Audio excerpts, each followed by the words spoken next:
archaeological breakthrough, explorers are now 99.9% positive that they have discovered the remains of Noah's Ark.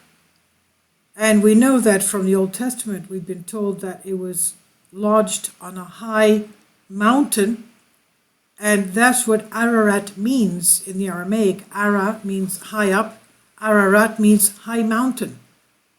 Now, archaeologists have long sought to explore the Bible's most famous stories, and many of them have found, with the Holy Bible book in hand, have found these locations. Now a group of evangelical Christians were convinced that they found the remains of Noah's Ark. They explored Mount Ararat, the region of Turkey, it's now Turkey, and said they were convinced they had found the remains of the famous biblical vessel. Turkish and Chinese explorers from a group called Noah's Ark Ministries International said, it's not 100% sure that it's Noah's Ark, but we think it's 99.9% sure that it is. The team also claimed to have found in 2007 and 2008 7 large wooden compartments buried at 13,000 feet above sea level near the peak of Mount Ararat. They returned to the site with a film crew in October 2009, and they said the structure is partitioned into different spaces. They explained, we believe that the wooden structure we entered is the same structure recorded in historical accounts, but given that explorers regularly claim to have found Noah's Ark in various locations of the world, even China, various experts express skepticism about this team's findings. Paul Zimanski, an archaeologist specializing in Middle East at Stony Brook University in New York State, says, I don't know of any expedition that ever went looking for the Ark and did not find it. Biologist and director of the Center for Origins Research, Tom Wood, also said he doubted the find. Mr. Wood, also a creationist, referred to radiocarbon dating and concluded that the wood found is not old enough.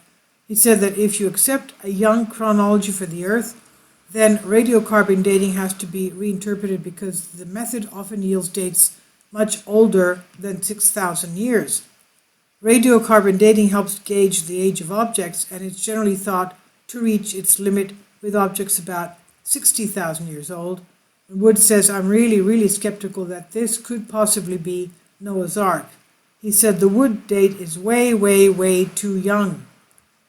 Wood said that he thought Noah's Ark will never be found because it would have been prime timber after the flood. He said if you just got off the Ark, then there's no trees. What are you going to build your house out of? You've got a huge boat made of wood, so let's use that. So I think it got torn apart and scavenged for building material, basically. Scholars also concluded that the find was dubious because Genesis never specifies which peak the vessel supposedly landed on in Turkey. It just said, a high mountain, which Ararat is defining as in that language. Now, in November of last year, other explorers claimed they had found a mysterious ship-shaped object at Duru Pinar site. Geologists rubbished the claim, saying that it was just an unusual mountain formation. Sam Sertezen, who took pictures of the supposed discovery, said, these are the actual images of Noah's Ark. They are neither fake nor simulation. They show the entire ship buried underground.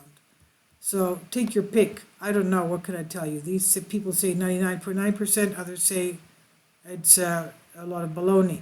This by Charles Bradley on Express UK. Please leave your comment. Thank you.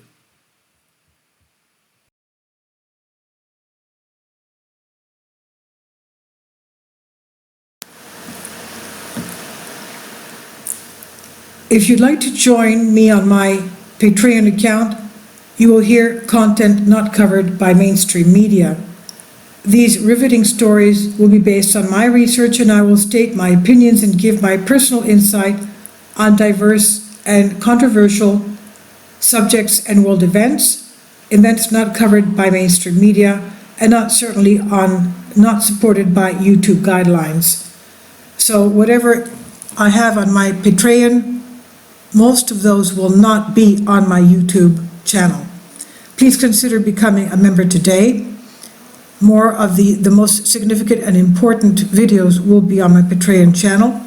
Your support helps me to continue my research and keeps this YouTube channel alive.